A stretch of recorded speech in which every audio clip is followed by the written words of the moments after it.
Hi, my name is Katie. I'm a gouache and acrylic artist. I paint fantasy, whimsical, bookish kind of scenes. And today I wanted to go through my favorite art supplies. Spoiler alert, I really don't spend a lot of money on supplies. I go with a lot of the cheap stuff and I make it work. And then on things that I really love, I'll invest in the higher dollar stuff. But I'm mostly going to be showing paints, brushes, sketchbooks, paper, canvases, things like that. I will go into some of the other little tools that I use, but these are just some of the things that I love and I enjoy. So I really hope you enjoyed this video. If you do, I would really appreciate if you would subscribe to my channel. I just hit a little over 200 subscribers, which is, for me, a big win. Thank you. So let's get started. The first thing, which is probably not a big surprise, is my Himi gouache. This is a jelly gouache set. Everyone has seen this. It's on TikTok, it's on YouTube, it's everywhere. I think I got my first one in 2022 and I really loved it, and I still really love it. I love that you can just kind of pull the paint you need and not have to, you know, squeeze a tube out and waste paint. In my opinion, they layer very well. They last a long time. I've seen people get these and they've molded, and I don't really know. Maybe they're putting more water in it than I am, but every time I use them, I keep a little spray bottle with water and I just give them a spritz, and actually they're a little dry, so I'm gonna do it right now anyway. Do try to leave the cover on them often as possible. So like if I'm painting or if I'm to take a break, I'll just go ahead and snap the cover on. They're fairly easy to travel with, but I will say I have definitely had paint spill over before, so I try to keep it flat. But yes, these are a go-to. I've loved them forever. And then I recently, and by recently I probably mean like last year, a little smaller art store had a bunch of these Turner Design gouache on sale. Now, they unfortunately only sell the acrylic gouache now, which is kind of too bad. I like acrylic gouache, but it's just not my favorite. So basically, acrylic gouache, they will not reactivate with water, but you can still water it down to create that, you know, that transparent look if you'd like. So I only keep a couple of these because I don't really use them, but I do keep a white on hand just for, you know, certain things. But I really love these, and truthfully I would love to get like a full set. They're very pigmented and they've lasted quite a while. So I kind of use these along with my Himi set. I was recently sent on TikTok this gouache from Meeden, and I have been using it for the last couple of paintings. My recent dragon one and my Temple of Time are both painted with only the Meeden, and I really like these. They're very affordable, so if you're kind of getting into gouache and you want to do tubes, these are a really good choice. Again, really pigmented. They layer really well. This is the 24. Yeah, this is the 24.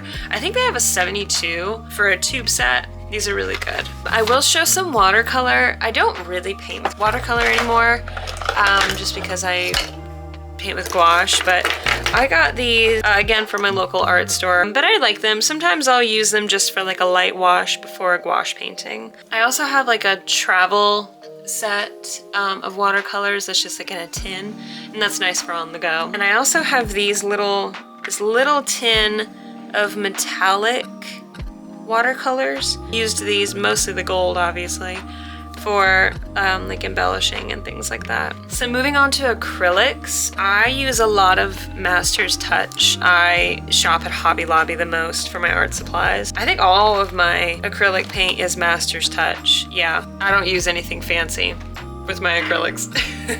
And this is probably the cheapest route that I go, or maybe not the cheapest, but I don't know, the simplest, I would say. I don't really have much else to say. They work really well. They blend pretty well. They dry fast, but it's acrylic, so I don't know if that's necessarily this product or if it's just acrylic in general. But yeah, I really like these. My favorites are the ones that I use the most for like my dragon paintings. And these colors are kind of my base for like my stormy skies, kind of stuff like that. Moving on to paper. So for watercolor and gouache, I have this really fun, like, kind kind of worn paper. It's not very thick, but you can actually gouache. It does pretty well on this. I've done a couple of paintings with these. They look like old, kind of like map paper. And these are really fun, especially for like a fantasy kind of scene. I have been using this Tone Tan mixed media paper for a while, and I really love it. It kind of speaks for itself. It's just like a tan paper. It's pretty thick.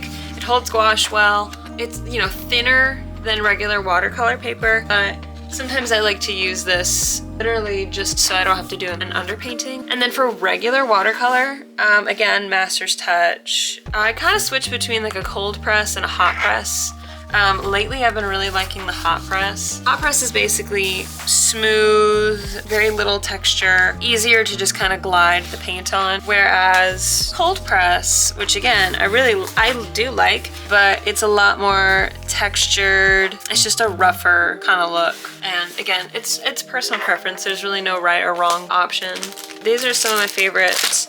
Papers for gouache. And quickly I'll add sketchbooks to this because these are my watercolor sketchbooks. Again, Master's Touch. Nothing super fancy, but nice thick paper. This is an older sketchbook, but I like having a variety of sizes. I like kind of a small travel size sketchbook. This is kind of like a medium. I think I prefer this one the most. Again, this is Master's Touch. Thick paper, there's no bleed, and actually the pages don't really warp. And this is the Strathmore. I wanted something larger, and it's almost too big, truthfully. Like I do love it, but at the same time, it's kind of big. But the other sketchbooks that I just showed had more of the hot press paper, where this is more cold press, so this is a little more textured. But this is nice for larger spreads. And since we're kind of on sketchbooks, the only other kind of sketchbook that I keep is just like a literal, like, kind of mixed media sketchbook. This is literally where I do my pencil drawings, try to, you know, prep for paintings. This was me getting the ideas for my last painting. I was gonna add a castle and things like that. I mean, just very rough ideas. This is more of I get up in the morning or I don't know what to do and I'm feeling a little lost on what to draw or paint. I'll just kind of get in here and sketch.